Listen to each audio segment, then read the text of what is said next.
یہی بزرگ ہیں حضرت علی ابن موفق رحمۃ اللہ علیہ فرماتے ہیں،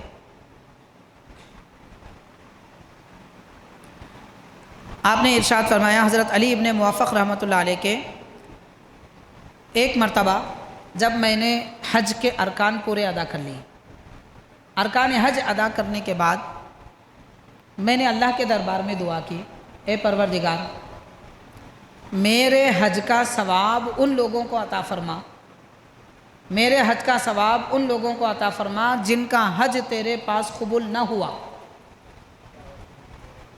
کیسے اللہ والے گزرے آپ غور کیجئے، انہوں نے ایک حج کیا، ثواب ساری دنیا کے لوگوں کو پہنچایا، مگر ایک بات یاد رکھیے، فرض عبادت کا ثواب کسی اور کو نہیں دیا جا سکتا، فرض عبادت کا ثواب کسی کو نہیں پہنچایا جا سکتا، فرض عبادت بھی کسی کے بدلے میں ادا نہیں کی جا سکتی سوائے حج کے۔ حج ایک ایسی عبادت ہے کہ جس پر فرض ہوا ہے اس کی طرف سے کوئی دوسرا آدمی کر سکتا ہے، اگر وہ کعبۃ اللہ تک نہ جا سکے تو کوئی اور آدمی اس کی طرف سے حج کر سکتا ہے، یہ بدل ہوا۔ لیکن یہ نہیں ہو سکتا کہ مثال کے طور پر آپ نے اپنا فرض ادا کیا حج، یا 5 وقت کی نماز فرض ادا کی اور اس کا ثواب اپنے والدین کو، دادا پردادا نانا وغیرہ کو پہنچا رہے ہیں، یہ نہیں ہو سکتا۔ ہاں نفل عبادتوں کا ثواب پہنچایا جا سکتا ہے، چاہے نماز ہو، روزہ ہو، صدقہ یا حج، نفل اگر ہو، پہلے ایک حج ادا کر لے اس کے بعد دوسرا حج کسی اور کو ثواب پہنچا سکتے ہیں، تیسرا حج کیے کسی اور کو ثواب پہنچا سکتے ہیں۔ بہرحال حضرت علی ابن موفق رحمۃ اللہ علیہ کا یہ نفل حج تھا۔ یہ حضرات بہت سارے حج کیا کرتے تھے، ایک حج پہ اکتفا نہیں کرتے تھے، جیسے آج کل لوگ ایک حج پہ اکتفا کر لیتے ہیں، تو بہت سارے حج کیا کرتے تھے، لہٰذا انہوں نے دعا کی، اللہ جن کا حج تیرے پاس قبول نہیں ہے میرے حج کا ثواب ان کو عطا فرما۔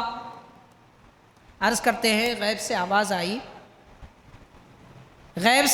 آئی اور یہ آواز آئی کہ اے میرے بندے علی، کیا تو مجھ سے زیادہ سخی بننا چاہتا ہے؟ میرے سامنے اپنی سخاوت کا اظہار کرتا ہے؟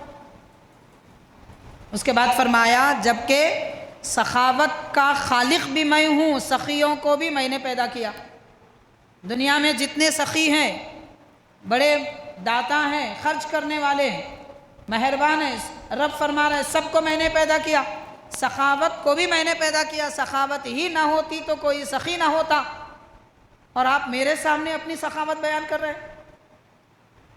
تو عرض کرتے ہیں پروردگار معافی کا طلبگار ہوں، میں نے بس ایک ہمدردی میں یہ بات کہہ دی۔ تو بہرحال حاضرین، خلاصہ کیا نکلتا ہے اس واقعے سے؟ ہمارے اکابر بزرگان دین کیسے حج کرتے تھے، ان کی نیتیں کیسی ہوتی تھی۔ آج ہمارے پاس لوگ سب حج کرتے ہیں مگر نیت کیا ہے؟ طواف کر لینا، صفا مروہ کی سعی کر لینا، جلدی جلدی سارے کام کر لینا، مینا میں ٹھہرنا بڑا مشکل کام ہے۔ لوگ بول رہے ہیں، نیتیں کیا ہیں لوگوں کی، حالات کیا ہیں، مذاق سمجھ رکھا ہے حج کو لوگوں نے۔ اور وہ کیسے اکابر حضرات تھے، حج کر رہے ہیں، دعا کر رہے ہیں اللہ جن کا حج قبول نہیں ہوا ان کو میرے حج کا ثواب دے دے۔ اب پروردگار کی شان بھی دیکھیے، رب فرما رہے ہیں میرے بندے تو کتنا بڑا سخی ہے، تیرے پاس کتنے حج ہیں، تیرے پاس کتنی نیکیاں ہیں، ثواب کا خزانہ ہے۔ رب فرما رہا ہے میرے پاس ثواب کا سمندر، وہ بھی بے کنارہ، رحمتوں کا سمندر بے کنارہ، میں سب سے بڑا سخی، جو چاہے بندوں کو عطا فرمانے والا، میں قبول کروں گا، تمہارے حج کا ثواب کیوں دوں گا؟ یعنی یہاں پر اللہ تعالیٰ نے اپنی مہربانی، اپنی سخاوت کا اظہار فرمایا ہے۔ اس کا یہ مطلب نہیں ہے کوئی اپنا نفل حج کا ثواب پہنچانا چاہے تو نہیں پہنچتا، بات ایسی نہیں ہے۔ وہ اللہ والے تھے، ان کو اللہ تعالیٰ نے تربیت فرمائی۔